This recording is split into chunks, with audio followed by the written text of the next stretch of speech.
Salut! Dans ce second tutoriel, on se concentre sur la grosse nouveauté de cette nouvelle mouture du Fric, le triple multi-effet numérique.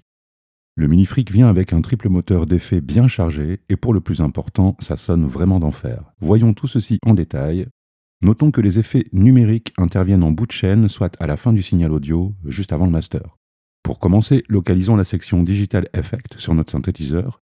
Sur la version hardware, le bloc effet se situe en haut à droite de l'interface, ici.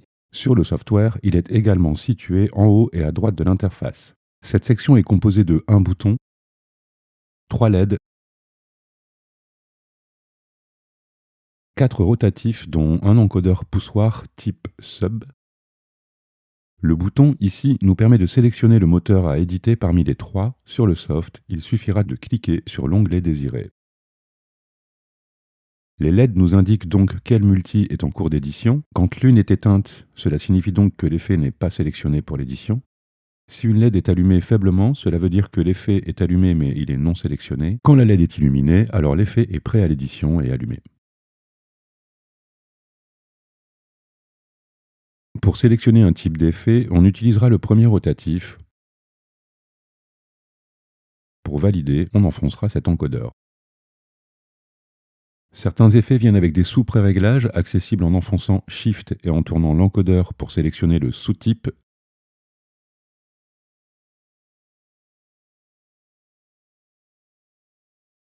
Comme pour les oscillateurs, les 3 rotatifs Time, Intensity et Amount ont des fonctions qui dépendent de l'effet sélectionné, comme nous le verrons plus en avant.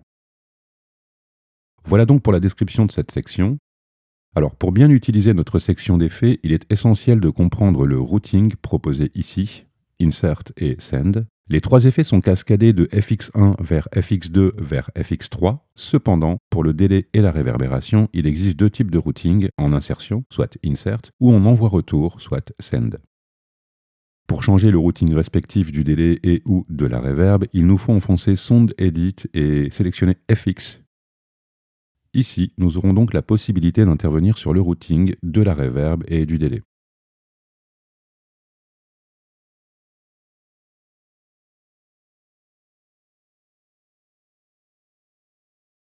Rappelons-nous que chaque effet possède un dry wet qui nous permet de doser l'effet envoyé à l'effet suivant.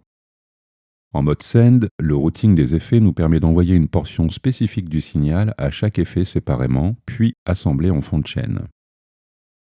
Supposons que FX1 soit une reverb, FX2 un délai et FX3 un flanger. Si le routage du délai et de la reverb sont tous les deux sur Insert, nous entendrons un son réverbéré avec des échos, l'ensemble étant flangé.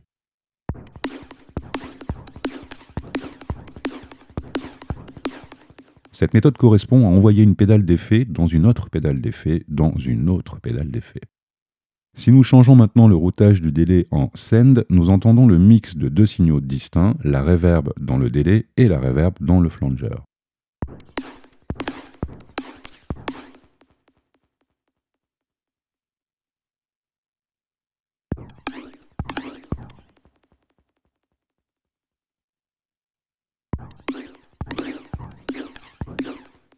Si nous réglons de nouveau le délai sur Insert et celui de la reverb sur Send, nous entendrons le mix des 2 signaux distincts, la reverb seule et le délai dans le flanger sans reverb.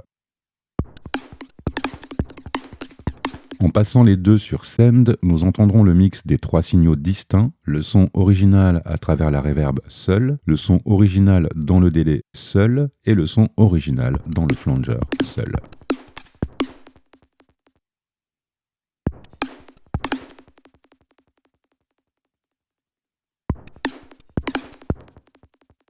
En choisissant avec soin l'ordre des effets et en réglant le routing délai et reverb en conséquence, nous pourrons choisir quelle combinaison d'effets traite notre signal. Et pour encore plus de flexibilité, chacun des effets possède sa balance son sec, son traité. Enfin, gardons en mémoire qu'un seul type d'effet peut être sélectionné à la fois. Il n'est donc pas possible de choisir 2 fois la reverb pour le FX1 et 2 par exemple.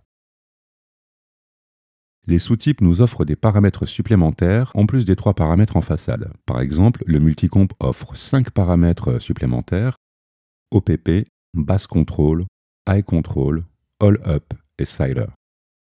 À la différence des plugins qui offrent l'accès à tous les paramètres, ce n'est pas le but. Ici, les sous-effets permettent d'intervenir simplement sur le signal et d'en changer le caractère rapidement. Maintenant, entrons dans le vif du sujet et voyons les 10 types d'effets à notre disposition sur nos frics et essayons-les. Chorus. Le chorus prend le signal d'origine et en fait une ou plusieurs copies, chacune étant légèrement décalée dans le temps, puis change les temps de délai des copies grâce à un LFO. Recombiné avec le signal sec, on obtient un signal plus large et plus épais.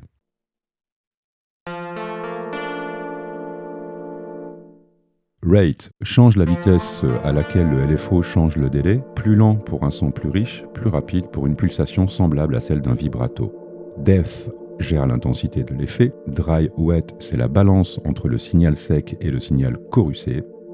Les sous-types disponibles sont défaut,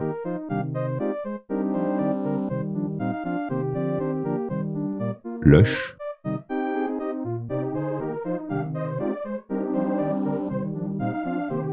dark, shaded et single. Phaser.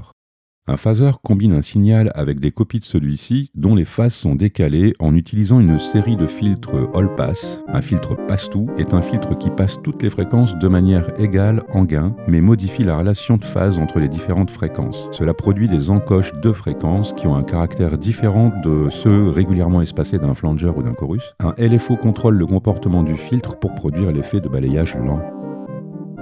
Rate contrôle la vitesse du balayage. Feedback ajoute un caractère plus résonnant et lumineux pour un effet de phaser de subtil à très prononcé. Dry-wet, c'est la balance entre le signal sec et le signal phasifié ou phasé.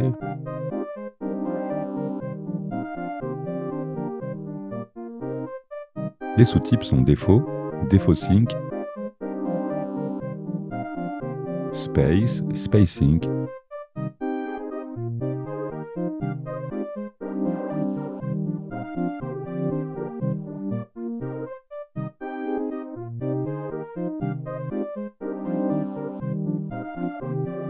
sample and hold et sample and hold sync. A noter que les sous-types sync synchronisent la modulation avec l'horloge interne ou externe.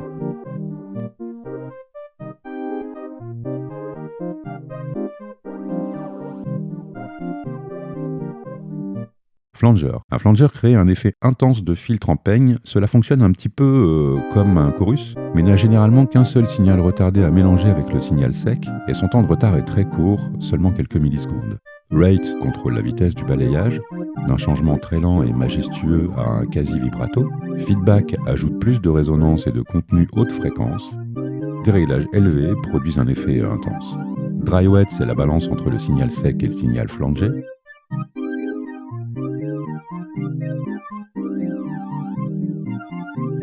Les sous-types disponibles sont défaut, défaut sync, silly et silly sync. Reverb. Une reverb place le son dans un espace réverbérant simulé pour lui donner un sentiment de présence, que ce soit dans une salle réaliste ou à l'intérieur d'une gigantesque cathédrale. Le son d'une réverbération est affecté par de nombreuses propriétés différentes, donnant à l'oreille des indices de la taille de l'espace et même à quel point les murs sont absorbants. Decay définit la taille et la forme globale de l'espace simulé. Damping contrôle la vitesse à laquelle les hautes fréquences s'estompent pour donner une impression d'un espace moins réfléchissant. Dry-wet ou send level, selon que le routage de réverbération est insert ou send, avec insert, c'est la balance entre le son sec et le son réverbéré, tandis qu'avec send, on contrôle le niveau d'envoi. Les sous-types sont défaut, long, hall, echoes, room et dark room.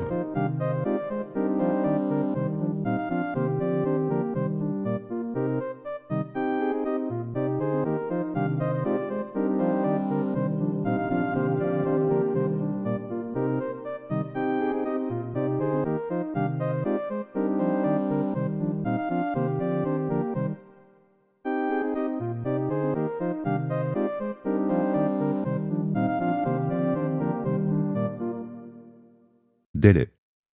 Un délai est un effet de traitement audio qui enregistre un signal d'entrée dans une mémoire et le lit après un certain temps. Le signal retardé est mélangé avec l'audio sec, créant un effet d'écho.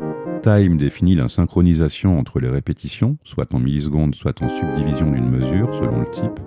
Feedback ajoute plus de répétitions au signal en réinjectant la sortie dans l'entrée.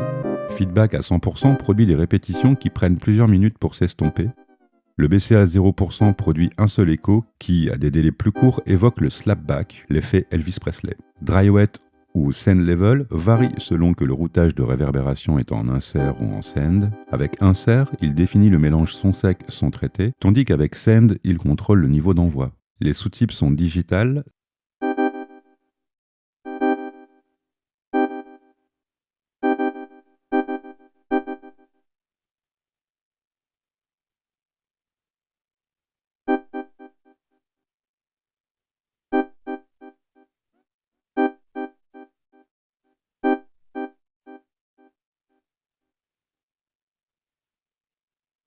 stéréo,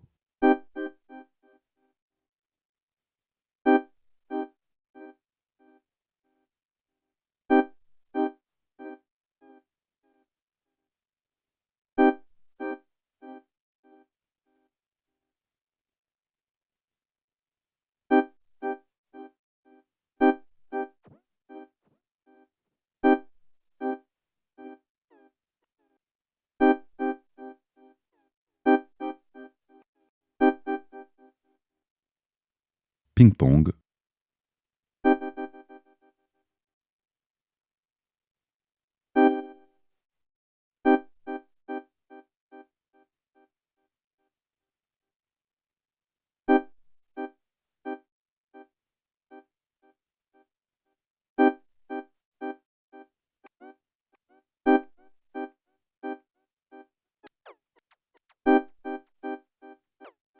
mono, filtered et filtered ping-pong. Chacun d'eux est également disponible en version sync. Distorsion. Le mot distorsion couvre beaucoup de territoires mais comprend généralement l'écrêtage où une entrée à une amplitude supérieure à celle que le circuit peut gérer et le haut et le bas de la forme d'onde est coupé. Il peut se référer à des circuits analogiques, saturation du signal sur bande d'enregistrement, dit tape saturation par exemple, ou grâce à un certain nombre de processus numériques. Gain définit la puissance de l'effet, mais aussi la façon dont son caractère global change. Étant donné que chaque type de distorsion réagira différemment à mesure que le gain augmente, notez que cet effet offre un gain automatique pour compenser la hausse de volume. HPF-LPF façonne la tonalité globale du signal, les valeurs négatives contrôlent la coupure d'un filtre passe-bas, tandis que les valeurs positives contrôlent la coupure d'un filtre passe-haut. Dry-wet, c'est la balance entre le signal sec et le signal distordu.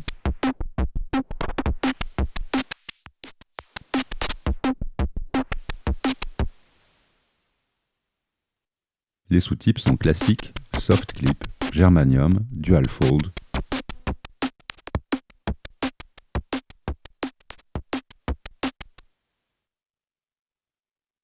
climb,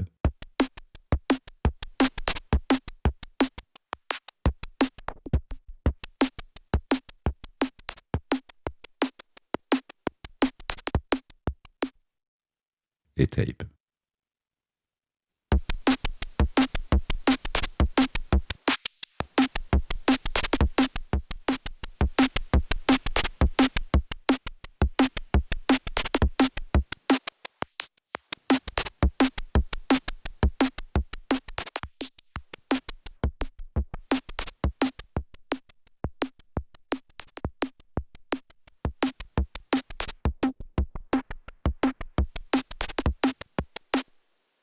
Bit crusher.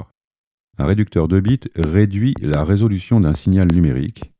La réduction des bits enlève de la clarté et écrase la dynamique.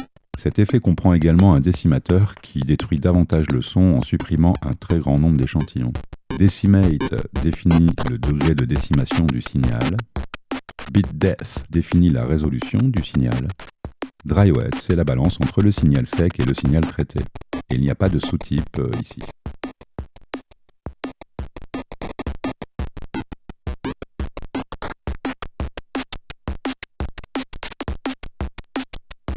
Trois bandes EQ, alors un égaliseur à trois bandes. Les trois rotatifs gèrent respectivement les graves, les médiums et les aigus.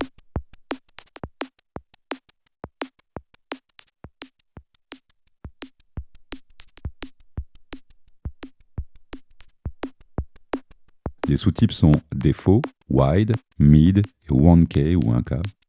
Ils contrôlent la largeur de la bande à corriger. Peak EQ.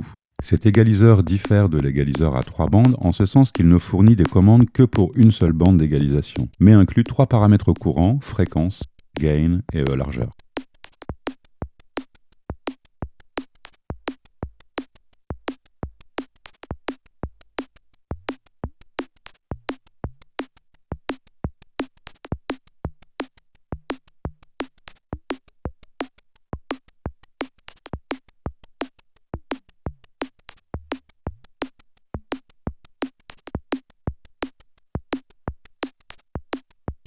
Multicomp, un compresseur contrôle la dynamique d'un signal. Dans un compresseur traditionnel, vous réglez un seuil au-delà duquel les signaux sont atténués par un ratio. Le comportement autour du seuil peut parfois être ajusté pour que le début de la compression ne soit pas trop brusque. Ceci s'appelle le knee ou le knee, le genou. Un compresseur propose le temps d'attaque et le temps de relâchement. Un compresseur peut également être configuré pour augmenter la plage de dynamique. Un compresseur multibande divise d'abord le signal d'entrée en plusieurs bandes de fréquence pour ensuite intervenir spécifiquement sur ces bandes. Time contrôle le temps d'attaque et de relâchement. Tone contrôle la portée de l'effet des 3 bandes de fréquence qu'utilise le compresseur. Amount contrôle l'intensité de l'effet. Les sous-types sont OPP, Bass Control, High Control et Fighter. Voilà les loulous, je pense qu'on a fait le tour pour ce second tuto sur le magnifique Minifrig d'Arturia. Pensez à vous abonner et à activer les notifs pour être averti d'un prochain tuto. À bientôt et bonne année!